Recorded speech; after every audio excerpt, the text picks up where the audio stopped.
Hey guys, I got a message from a guy telling me that he was trying to lose weight, but he was struggling with self-discipline, and wanted to know if I had any observations to make about self-discipline. Really good subject.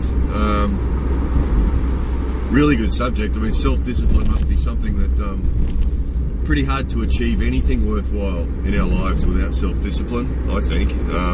It seems to be a really important key. So yeah, really good subject. Also, perhaps one of the most difficult things. You know, I was thinking about this. I was thinking, you know, taking discipline from other people is tough. You know, like going to some tough school, or going to, you know, joining the army or something where other people are disciplining you and making you do things. Or, you know, if you do a martial art and you go to a strict dojo, that, you know, sometimes a strict teacher can be hard to take.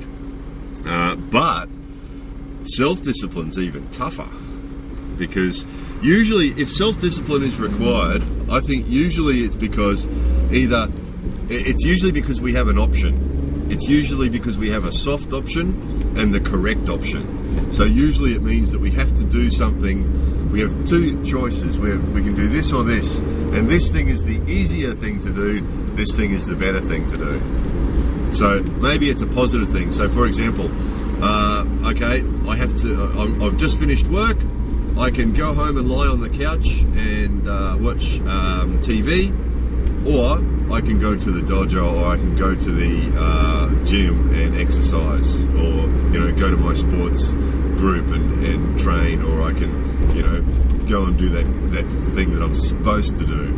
And it's easier to go home and lie on the couch. It's tougher to get ourselves to the dojo or to the gym or to the school or to wherever it is that we're supposed to go. Or it's the choice is to do something we shouldn't do. So we have a girlfriend or a wife or a husband or a boyfriend, but there's someone else that, you know, we're a bit tempted by and we'd like to you know, fool around with, and we're really tempted to do that, and it would be easy to do, and it would be fun to do, it would be great to do, but the right thing is to not do it, which is actually a hard thing to do and takes some self-discipline. So that's usually the case, isn't it, with the self-discipline? It's usually a choice between two or more things, and usually the easiest one to do, or the one that, you know, the weak part of us wants to do, is usually the wrong thing to do, and that's why discipline's required. If it's something that's the correct thing to do and easy to do, self-discipline isn't required, is it? It's automatic. I have to go to that birthday party. I want to go to that birthday party. Let's go. No self-discipline required, right? So usually it's because self-discipline means that there's some sort of battle going on between good and evil within ourselves. So, a couple of observations on self-discipline. One is, so the guy that sent me the mail was talking about losing weight. He's struggling with losing weight. He says he gets tempted by pizzas and hamburgers and stuff. I can relate to that. I think my thing was the tobacco one was my test of this. But when it comes to self-discipline, whether it's not eating the junk food, or not smoking the cigarettes, or making yourself go to the dojo, or making yourself go to the lesson or the class or the exercise group, or the get up in the morning and go for the run, or whatever it is that's requiring the discipline, something I've noticed is usually the discipline is only for a certain period of time. You know, so usually if we just have to dig deep at that time and find that discipline and be strong just at that time. You know, with the tobacco it was only for a couple of minutes at a time. Now it's down to a couple of seconds at a time. And, you know, my friend here with the pizza and the hamburger, I'm sure man that you'll find the same. If you just, when you want that pizza or that hamburger, just have that discipline at the time. Don't do it. Just don't do it, and it'll pass. You know, do something else, and it will pass. And I think the other thing that we can do to make this easier for ourselves is to enjoy the benefits of the self-discipline. So, for example, okay, stop smoking requires a lot of self-discipline. Having done it, now I can appreciate the fact that I don't stink, that I can breathe easily, whatever, you know, and all the other benefits. For my friend here with the hamburgers and the pizzas, you know, if just find that self-discipline and enjoy the fact that it's working, because I'm sure it will. If you're using your self-discipline to stop yourself eating junk food, and I assume you're doing some sort of exercise or something that goes with it, then I assume you're getting some benefit. I assume that you either stopped gaining weight or you're losing weight, which means you're getting some benefit. So enjoy the benefit. Enjoy the benefit that you're getting from that. Enjoy, the fact that you're losing weight, and dig out those jeans that you can fit into now that you couldn't fit into for a while there, or whatever it is that you need to do to make yourself feel better for having that self-discipline, because there's always benefits. If the self-discipline results in us doing the good thing instead of doing the not so good thing, then there's some benefit that will come from that. There's always benefits, and we should let ourselves enjoy the benefits that go with that. I think the other thing is too, guys, with things like self-discipline, there's a big part of the result of either having self-discipline or not, we know inside ourselves. And I think if we've been self-disciplined and we've done the right thing instead of the weak thing, we feel better about ourselves. And I think the value of that is huge. I think the self-image, our self-image and how we feel about ourselves is really important, and if we know that we've had self-discipline and we've done the right thing, we feel good about ourselves. If we've been weak and we haven't had self-discipline, our feeling about ourselves is not so positive. So I think that's a big thing as well. I think we need to, don't ponder it if we've been weak or we've made mistakes or, we've done the wrong things. There's no point in pondering that, I don't think. We just need to move on. But when we have wins, when we have the self-discipline and we do the right things and we make the right decisions and we make ourselves do the right things, it's only for that few minutes, go home, watch TV, go and exercise, go and exercise. And once we're there, once we're actually at the place, usually with these things, it's only a few minutes to get us there.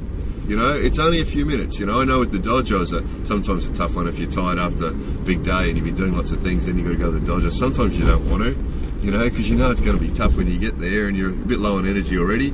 But you just got to get yourself there. Once you're walking through the door, no more self-discipline is required.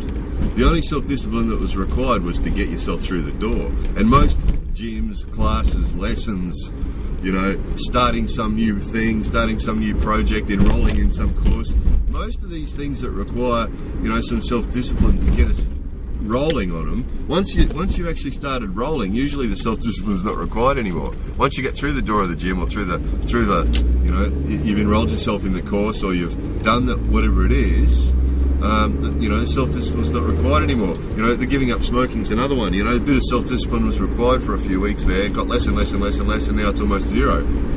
Maybe it is zero. I hadn't thought about it for a while, but you know what I mean? It's usually the self-discipline's only for a limited period of time and then the benefits come. So, by its very nature, self-discipline means that no one else can give it to you. So, I was thinking about that when I was thinking about this one. It's one of those things, isn't it, that by its very nature, it's self-discipline. So, you can't ask anyone else to help you with this one. Unfortunately, it's one of those ones where you got to dig down inside yourself. And I think with a lot of these things, there's a lot of self-talk goes on, telling ourselves, arguing with ourselves. There is definitely a weak side to most of us and a strong side to most of us. And the weak side wants an easy life. The weak side doesn't want to make any effort, just wants to lie around on the couch eating pizza and watching TV and doesn't want to do anything, worthwhile. Always wants to take the easy choice. And I think a lot of self-talk is good. I think when we're lying to ourselves, when there's a little part of us going, you've had a big day, just go home. Don't bother going to the dojo, just go home.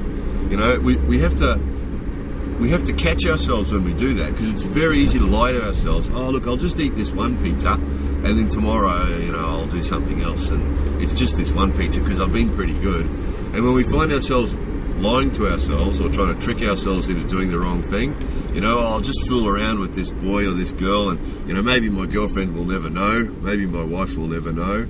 When we find ourselves lying about whatever it is, whatever the weakness is, we find ourselves lying to ourselves. That's where we need the self-talk, and we need to catch ourselves and go, no, and use logic. I think logic is using logic against those sort of weaknesses is well, probably the only solution, I think. You know, really use logic on these things. And, you know, I mean, too, if we have good friends that we trust, good positive friends that we trust that are good to talk to, you know, sometimes talking to them about these things is good as well. If they're positive people, you know, guys, there's so many negative people around the world that, you know, we've got to choose carefully who we bring into our confidence like that. But, you know, if it's a good positive person who we know is motivated by positive things and good things and is a good person, sometimes it's worth kicking these things around with them too. But in the end, it's called self-discipline for a reason. So, anyway, Max, I remembered your name. I hope this helped, man, and maybe I hope to help someone else too, and more videos coming soon.